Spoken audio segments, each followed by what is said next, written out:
जय किसान। नमस्कार, मैं हूं राजीव चंदेल और आज मैं हूं करछना में। और करछना में एक बहुत ही जाना माना नाम जिसको यहां बच्चे बच्चे तक जानते हैं, श्री विजय राज सिंह राजू भैया। आप करछना ब्लॉक के पूर्व प्रमुख हैं और इस इलाके की एक बड़ी राजनीतिक हस्ती हैं।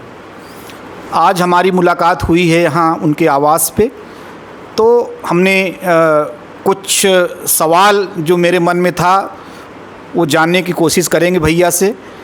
तो क्या चल रहा है भैया इस समय? इस समय तो हम लोग अधिकतर समय तो हम लोगों का शादी ब्याह में ही चल रहा था, जो सामाजिक कार्य थे। बाकी जनता का सेवा जो मेरा उद्देश्य है उसमें हम हमेशा लगे हुए हैं। इस समय सुनने में आ रहा है कि कोई बड़ी तैयारी आपकी चल रही है। जी, एक करछना से एक दावेदार समाजवादी पार्टी से हम भी विधानसभा के लिए तैयारी कर रहे हैं। अगर पार्टी ने टिकट दिया तो हम भी चुनाव लड़ेंगे। समाजवादी पार्टी से कोई अभी लाइनअप?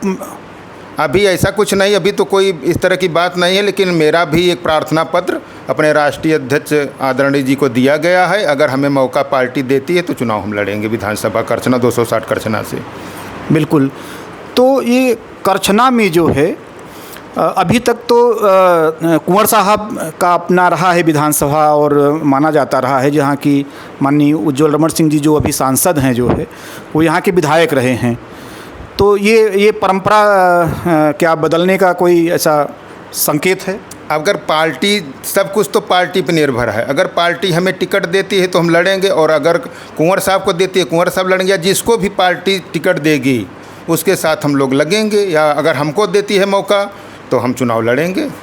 लोग तो कह रहे हैं कि आपकी जो लोकप्रियता है जो है उसमें आप प्रथम स्थान पे चल रहे हैं। मान लीजिए अगर पार्टी आपको टिकट नहीं देती, उस दिशा में फिर विचार किया जाएगा। पार्टी किस निर्णय पे पहुंचती है उसको देखते हुए फिर आगे अपने लोगों के साथ बैठ के विचार विमर्श किया जाएगा।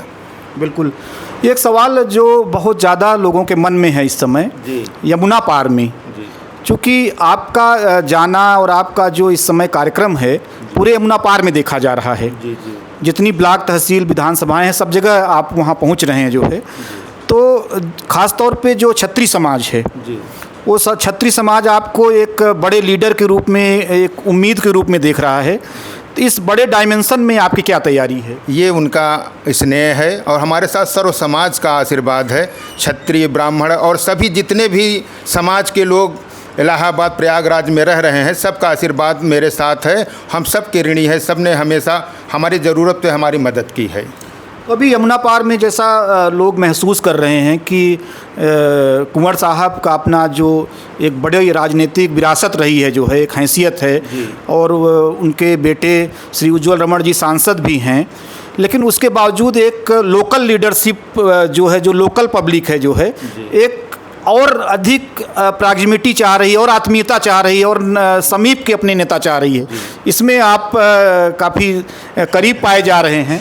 ये तो जनता का प्यार दुलार है, स्नेह है, आप सभी का स्नेह है। और अगर हमको ये मौका मिला, किसी तरह से मौका मिला, किसी ने हम पे भरोसा जताया, तो निश्चित रूप से हम जिस तरह से ब्लॉक प्रमुख रहते हुए लोगों का विश्वास जीता, भरोसा जीता, लोगों की मदद की, और निरंतर ब्लॉक प्रमुख न रहने के बाद भी आज भी जिस तरह से हम लोगों के साथ लगे हैं, लोगों का स्नेह मिल रहा है, हम उनकी मदद कर रहे हैं, ये परंपरा जारी रहेगी। जैसे पूरे यमुना पार में जो आपको एक उम्मीद भरी नज़रों से देख रहे हैं, तो एक बड़ा दायित्व हो जाएगा, कैसे निभाएंगे उसको? जिस तरह से जनता से सहयोग लेके, जनता का आशीर्वाद लेके, आदरणीय जनता जनार्दन ही मेरे लिए सर्वमान्य है, वही मेरे लिए महत्वपूर्ण है। उनका फैसला, चुनाव में जो भी फैसला करेगी वो आदरणीय जनता जनार्दन करेगी। वो जो फैसला लेगी उसका निर्णय वो हमें मान्य होगा। अभी फिर आते हैं करछना पे जो है, तो करछना में अभी किस नज़रों से आप देख रहे हैं करछना को?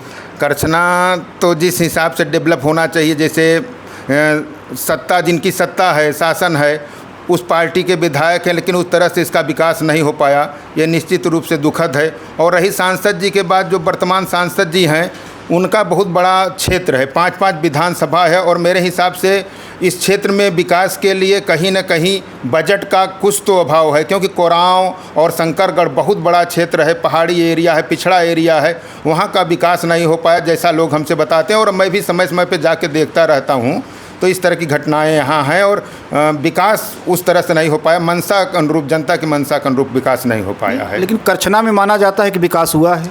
करछना में विकास हुआ है तो विकास तो 50 साल 45 साल आदरणीय कुंवर रेवती रमण सिंह जी रहे हैं, यहाँ से मिनिस्टर रहे, सांसद रहे, विधायक रहे, उनके द्वारा बहुत सारा विकास कराया गया है। लेकिन जिस हिसाब से अभी सरकार है भाजपा की और भाजपा के वर्तमान विधायक हैं, मंशा के अनुरूप जनता के विश्वास पे खरा नहीं उतर सके हैं। तो कहाँ लग रहा है, कहाँ कमी रह गई है? अब ये तो बहुत कुछ हम नहीं कह सकते, जनता इसका फैसला करेगी। चुनाव बहुत नज़दीक है, 27 में विधानसभा के चुनाव होने हैं। जो उन्होंने बोया होगा, सरकार की जो कमियां रही होंगी, उसके अनुसार जनता अपना नया नेता चुनेगी। जैसे आपके पास शिकायतें आती होंगी, कुछ ऐसे विकास के कार्य जो होने चाहिए तो नहीं हुए हैं? बिल्कुल, ऐसे बहुत सारे काम हैं जिसको नज़रअंदाज किया जाता है। कहीं कहीं व्यक्ति विशेष को लाभ पहुंचाया जाता है, वहां सामाजिक दायरे को नहीं देखा जाता। ये सब तमाम विसंगतियां हैं क्षेत्र में और मंशा के अनुसार अनुरूप इस समय कार्य नहीं हो पाया करछना विधानसभा का। नहीं, किस तरह का विकास मैं कह रहा हूँ, कुछ ऐसे प्रमुख मुद्दे हैं जिस पे आप? जी, बहुत सारे मुद्दे हैं कि जैसे ग्रामीण क्षेत्रों में तमाम जगह सड़कें नहीं हैं, पानी की व्यवस्था है, कहीं शौचालय की उपलब्धता नहीं हो पाई है।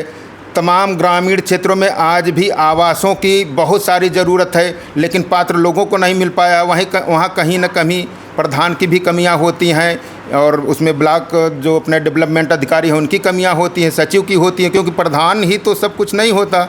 ये तो देख के इनकी भी जिम्मेदारियां होती हैं, लेकिन कहीं ना कहीं दबाव में ये लोग भी उस तरह का काम करते हैं जिससे अपना क्षेत्र जिस हिसाब से आगे बढ़ना था उस दौड़ में पिछड़ गया करछना विधानसभा। नहीं, कहीं ऐसा तो नहीं कि जो करछना की अपनी एक मेंटेलिटी है कि वो अपने नेता को अपने करीब देखना चाहता है, तो ये गैप तो नहीं है? हाँ, ये भी गैप है। जो भी यहाँ से नेताजी होते हैं वो फिर क्षेत्र को छोड़ के कहीं अपना शहर में बस गए, कहीं लखनऊ में जाके बस गए। जनता के बीच उनकी उपलब्धता भी कम रहती है, जिस वजह से जनता अपना दुख और पीड़ा उनसे नहीं कर पाती। ये भी एक समस्या बनी हुई है। क्योंकि करछना का अपना एक मनोविज्ञान रहा है कि अपने नेता को जो है, अगर छोटी घटना हो, बड़ी घटना हो या कोई समारोह है, लेकिन वो चाहते हैं कि हमारे बीच में रहें। जी, ये मंशा रहती है और इस समय अधिकारी भी तमाम एकदम से मनमानी पूर्ण रवैया अपनाए हुए हैं। सरकार की जो भी मंशा हो, पता नहीं क्या इनकी मंशा हो गई है। जैसे एसडीएम करछना को देख लीजिए, वो अपने मनमानी कर रही, कोई भी काम जो है मनमानी, किसी का उन पे कहने का कोई प्रभाव नहीं पड़ता। तमाम वकील संघ ने भी उनका विरोध किया, लेकिन उस पर कोई फ़र्क नहीं पड़ता। ऐसे तमाम कमियां हैं जो हमारे विधानसभा को कमज़ोर किया है। कहा तो ये जाता है कि अभी भी सत्ता से भले बाहर हों, लेकिन कुंवर साहब करछना में आज भी प्रभावशाली हैं। जी, बिल्कुल प्रभावशाली है। अपने व्यक्तित्व से उन्होंने कार्य किया है, लोगों की मदद की है, लोगों से उनका जुड़ाव रहा है। लेकिन आने वाले समय में लोगों की एक और नई मांग है कि यहाँ परिवर्तन होना चाहिए। यदि कुंवर साहब और उज्ज्वल भैया विधानसभा के चुनाव में नहीं आते तो परिवारवाद से करछना मुक्ति चाहता है। अच्छा, ये तो बड़ा मुद्दा है। ये बहुत बड़ा मुद्दा है। क्षेत्र में जिस तरह से हम लोगों की मुलाकात होती है, लोगों की मांग है, लोग हम लोगों से चर्चा करते हैं, तमाम मेरे अनुपलब्धता में भी लोग चर्चा करते हैं कि करछना विधानसभा को यदि कुंवर साहब और उज्ज्वल भैया विधानसभा चुनाव नहीं लड़ते तो फिर एक नई परंपरा यहाँ न डाली जाए, इसको परिवारवाद से मुक्त किया जाए। तो ऐसी संभावना है, क्योंकि पूरे यमुना पार में अगर पीछे इतिहास देखा जाए तो इस तरह मौका मिला नहीं। जी, मौका बिल्कुल नहीं मिला, लेकिन अब तो कई एक दावेदार हैं और एक दावेदार हम भी हैं करछना विधानसभा से। अगर समाजवादी पार्टी हमको, पुनः मैं दोहरा रहा हूं कि अगर समाजवादी पार्टी हमको टिकट देती है तो मैं पूरे जोर शोर से और सभी का आशीर्वाद लेकर आदरणीय जनता जनार्दन का चुनाव करछना विधानसभा से लड़ूंगा। तो इस संबंध में क्या सपा मुखिया श्री अखिलेश यादव तक आपकी बात पहुंच रही है? जी, मेरी बात प्रदेश अध्यक्ष जी से भी हो चुकी है और राष्ट्रीय अध्यक्ष को भी ये जानकारी दी जा चुकी है और तमाम सहयोगी लगे हुए हैं, पार्टी के भी तमाम सहयोगी लगे हुए हैं, युवा वर्ग पूरी तरह से लगा हुआ है, बुजुर्गों का आशीर्वाद मेरे साथ है और हर समाज, भाजपा के लोग भी हमें चाहते हैं विधायक के रूप में करछना देखना चाहते हैं, मैं चाहे जिस दल से लड़ूं। अच्छा, बीजेपी के लोग भी आपको चाहते हैं? सपा, बसपा, भाजपा और सभी दल के लोग, हर वर्ग का युवा, हर सर्व समाज के लोग हमें विधायक के रूप में देखना चाहते हैं। मैं उनका ऋणी हूँ। अच्छा, एक मैं आता हूँ इस पे जो है कि जिस समाज से आप हैं, क्षत्रिय समाज से जो है, वो तो पूरे इलाहाबाद में 12 विधानसभा से गायब हो गए हैं। हाँ जी, बिल्कुल, ये भी बहुत दुखद बात है। एक ही सपा ने तो कोई टिकट दिया नहीं था। एक टिकट भाजपा या निषाद पार्टी कह लीजिए, वो हड़िया से एक सीट मिली थी, वो भी चुनाव हार गए। तो कम से कम इस बार तो भागीदारी होनी चाहिए। समाजवादी पार्टी जिस तरह से सवर्ण उनसे दूर जा चुका है, उनको जोड़ने के लिए कम से कम गंगा पार और जमुना पार में एक एक दो दो सीटें उनको सवर्णों को देनी चाहिए। इस पे क्षत्रिय समाज का कोई मतलब प्रेशर